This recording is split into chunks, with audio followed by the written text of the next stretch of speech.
నమస్తే, welcome to frankly with Telakapalli. Latest political అప్డేట్స్పై మనతో పాటుగా సీనియర్ సంపాదకులు తెలకపల్లి రవి గారు సిద్ధంగా ఉన్నారు. రవి గారు నమస్తే సార్. నమస్తే వర్మ సార్, వీరమల్లు రియాక్షన్స్ ప్రపంచవ్యాప్తంగా సుమారు 3000 థియేటర్లలో వీరమల్లు హరిహర వీరమల్లు వీరంగం చూపిస్తున్నారని. సో వీరమల్ల టాకు, వీరమల్లు గురించి ఆయన ఇచ్చిన ప్రమోషన్లు గత 3 రోజుల నుంచి అవన్నీ కూడా చాలా ఆసక్తి రేపినాయి అందరిలోని కూడా. ఎట్టకేలకు సినిమా రిలీజ్ అయింది, ఎలా చూడాలి? అదే ఈ విషయం ఇలా చర్చిస్తున్నాం అంటే దీన్ని బట్టి కొంత అర్థమవుతుంది కదా. వీరమ్మల మీద నా అభిప్రాయాలు లేకపోతే సమీక్ష ఇలాంటివి నేను తర్వాత చెప్తాను. బట్ న్యూస్ కోణంలో మనం చూస్తే మటుకు వీరమ్మల హైప్తో పోల్చినప్పుడు దాదాపు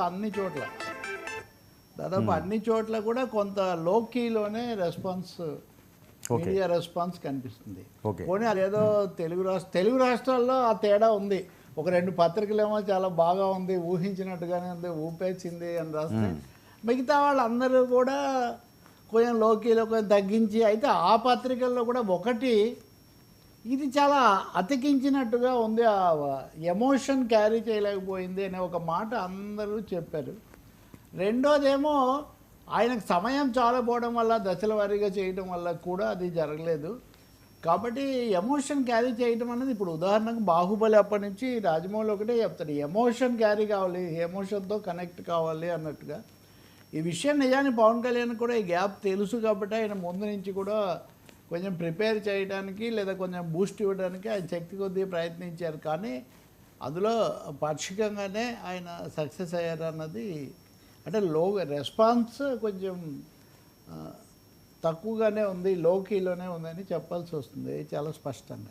ఇంకా కలెక్షన్స్ ఆ విషయానికి వస్తే, ఇప్పుడు కొంతమంది అప్పుడే ఏ పుష్పతోనో ఇంకో దాంతోనో పోల్చి పెట్టేస్తున్నారు. ఇంకా అసలు ఎక్కడ చాలా ఇది అక్కడికి కూడా, అంటే 600-700 టికెట్లకు అనుమతిస్తే కూడా సహజంగానే మీడియా డివైడ్ అయినట్టే అసలు ఈ మొత్తాన్ని వైసీపీ వాళ్ళ మీడియాలో పూర్తిగా తీసేసి వాళ్ళు రివ్యూస్లో కూడా, అంటే ఒక విధంగా ఈ పొలిటికల్ డివైడ్ అనేది, మీడియా రాజకీయ విభజన సినిమాల్లో కూడా పూర్తిగా ప్రవేశించిందని మనకు అర్థమైపోతుంది. వాళ్ళు దాన్ని బోల్డ్గా రాస్తున్నారు, వీళ్ళేమో అటు ఇటు తిప్పి రాస్తున్నారు. మొత్తం మీద ఎవరు ఏం రాసినా నిరుత్సాహం కొంత కనిపిస్తుంది.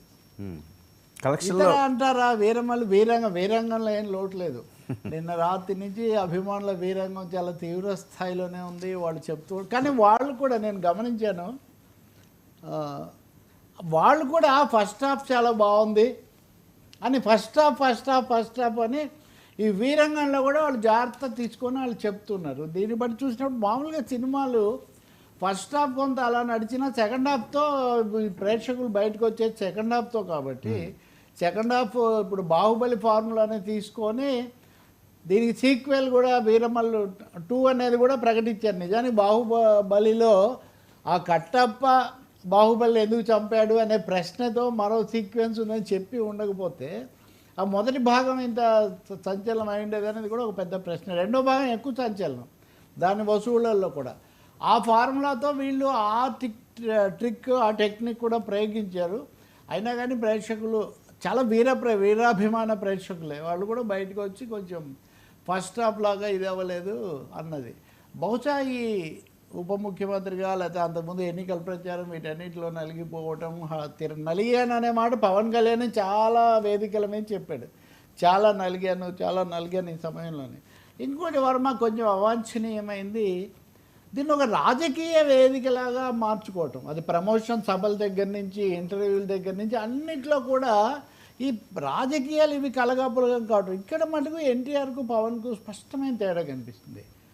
రామారావు గారు ముఖ్యమంత్రిగా ఉండి చాలా సంవత్సరాలు పాలించినప్పటికీ కూడా, దాదాపు 6-7 ఏళ్ళు పూర్తిగా, తర్వాత కూడా ఆయన పార్టీ చాలా కాలం పాలించింది కదా, ఎప్పుడు సినిమాల్లోకి రాజకీయాలను తీసుకురాలేదు. ఒక డైలాగు, అర డైలాగు, ఆయన మీద వేరే వాళ్ళు సినిమాలు తీశారు. కానీ ఆయన తన స్టార్ పవర్ను పొలిటికల్ పవర్ కోసం అది ప్రేక్షకుల మనసులో ఉంది, అది ట్రాన్స్ఫార్మ్ అయింది అంతవరకు మాత్రమే. నా దేశం సినిమా వస్తున్నప్పుడు దాంట్లో ఒక డైలాగ్ ఉంటుంది, మీ 30 ఏళ్ల రాజకీయ